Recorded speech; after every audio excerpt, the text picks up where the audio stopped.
Heidi Prisbilla, I want to show you some polls and get your take on them. Three new ones that Joe referenced showing President Trump struggling to gain approval in his job performance. With his net negative approval ratings in the double digits in all three of these polls, he's upside down 13 points, according to Quinnipiac, with a 41% approval rating. In CNN's poll, he's upside down 11 points with a 42% approval rating, and he's down 17 points in the Gallup poll with a 39% rating in their weekly tracking poll. Asked by the Quinnipiac poll whether they like Trump as a person, 31% of voters say yes, while 59% say they dislike him. On the president's Twitter habits, 26% believe he should continue tweeting, while 66% think he should stop. Heidi, we were talking about this yesterday. With a strong economy, unemployment at 3.9%, you would expect President Trump to be up over 39, 41%, where he's been locked in almost from the beginning. And we talked about that yesterday, Willie, so I took an attempt to look a little closer at these numbers, and I saw a real danger zone within the numbers, which was the question about what he's doing for the middle class. Remember, this was the whole premise of his campaign, was that he was going to buck the establishment that he ran against to elevate the needs of the forgotten man. According to the polling, by a margin of 58% to 38%, he is not doing enough to help the middle class. And those white voters without college degrees, among them, he is now evenly split. So there's no advantage for Donald Trump now in this Quinnipiac poll among white voters without college degrees. I think that is really notable, and it speaks directly to the debate that you were just having about President Trump as a deal maker. So we're now a year and a half into this presidency that was premised on helping the forgotten man. And we all saw from the very beginning what happened with Donald Trump. He may have come in with the best of intentions in terms of helping the forgotten man, but he was immediately co-opted by that very establishment in terms of the agenda that was pushed through Congress. There was no infrastructure plan. The hope among Schumer, and that's why he kind of held back initially, hoping that maybe the president would come to him and Nancy Pelosi and do a revitalization of American infrastructure and cut a big deal with them. There was none of that. There was no compromise to bring better health care that's cheaper and that covers everyone. There was a go back to the old playbook of tax cuts for the rich, and tax cuts for the rich that are even more skewed than those under Reagan and Bush. And so I think that is why you're seeing these numbers move the way that they are, because a lot of these people, I just have this feeling that they are not, their allegiances are very shallow. The reason why President Trump won the Midwest was not because they all loved him so much. It was because the Democrats didn't turn out. And now you're starting to see those intensity numbers really move. Well, you're right, Heidi. It's not because they love Donald Trump so much. We commented at the time that Donald Trump, like only 36% of Americans found Donald Trump to be honest and trustworthy. In the 50s, they found him to be a liar and dishonest. He just happened to be running against somebody who actually had lower honest and trustworthy numbers than him. Pretty remarkable. So, Gene Robinson, I want to follow up on what the Rev and Willie and we were all talking about. Donnie, we're talking about knowing this guy for 10 years. And this is the bizarre thing about it. He talked about fundraisers for Chuck Schumer, Nancy Pelosi. I mean, he was a Democrat. I mean, behind closed doors, he wasn't even posing for anybody. He gave a ton of money to the DNC. He gave money to Rahm Emanuel. He did all of these things that would have allowed him to make that turn, like I think a lot of those Democrats believed that he was going to make. Again, he was always brutish publicly. He was always shallow. He was always insecure. But I think everybody assumed, and it was a pretty good calculation, that those very qualities would make him want to be beloved so much that he'd rather have a 50% approval rating than a 39% approval rating. But every step of the way, he has chosen to narrowcast. He just called a black woman a dog. He calls Latinos breeders just this year. Mexicans rapists during the campaign. black countries and majority black continent, S-hole countries. I mean, he has done everything he can do to trap himself in the 30s.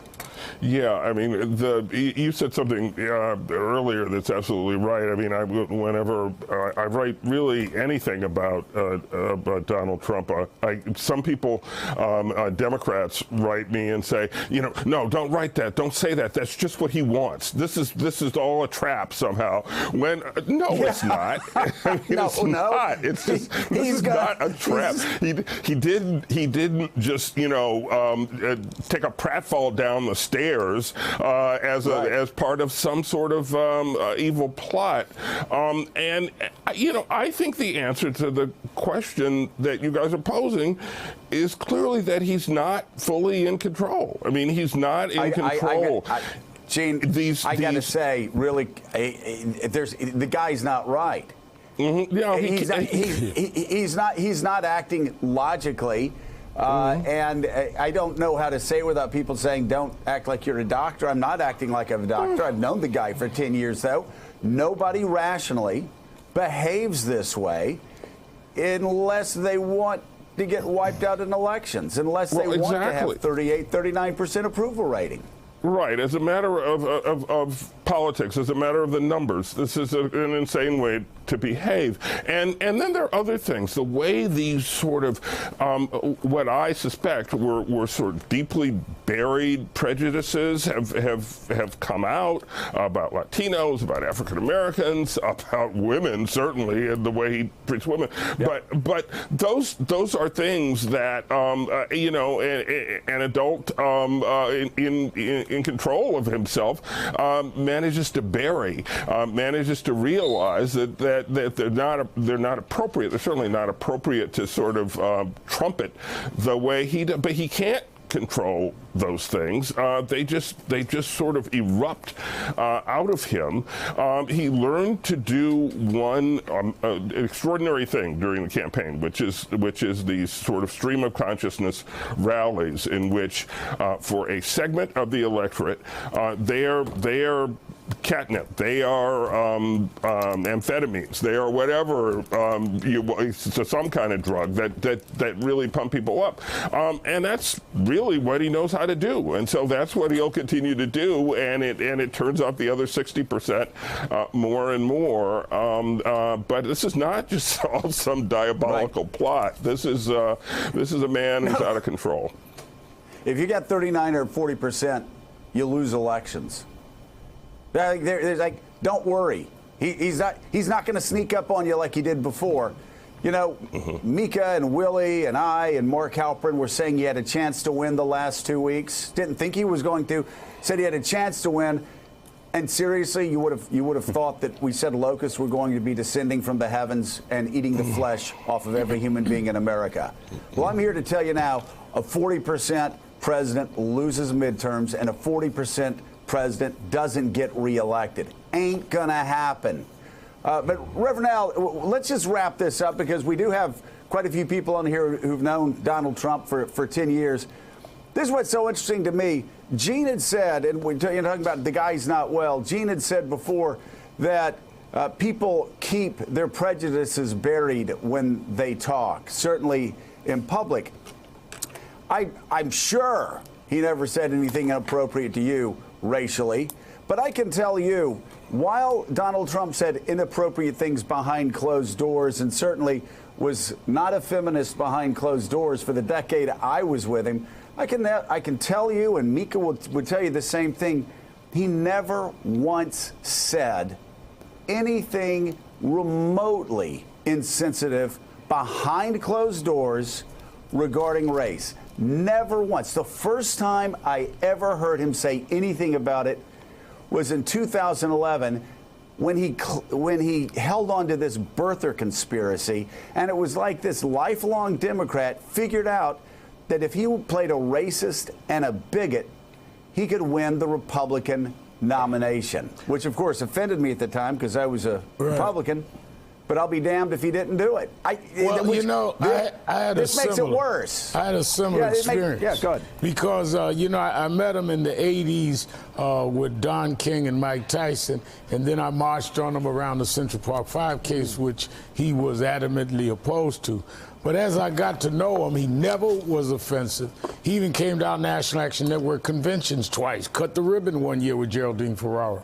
But it was the Bertha thing that I started saying, this guy just is not genuine. And I always sensed he was playing me, but I didn't know that he was on the other team till Bertha. And then he had Michael Cohen call me and sit down and say, why are you saying what I'm saying is racist? I said, because it is.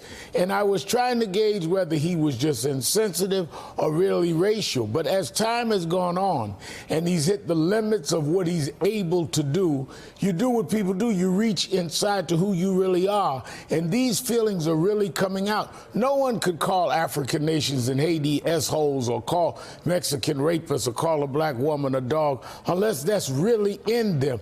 That's who he is. And I think many of us gave him the benefit of a doubt that he never lived up to. We knew he wasn't genuine, but we didn't know who genuinely he was. That's a great way of putting it. Well, one time he called screaming early during the campaign and said, stop calling me a bigot on TV. You know me, you know I'm not a bigot.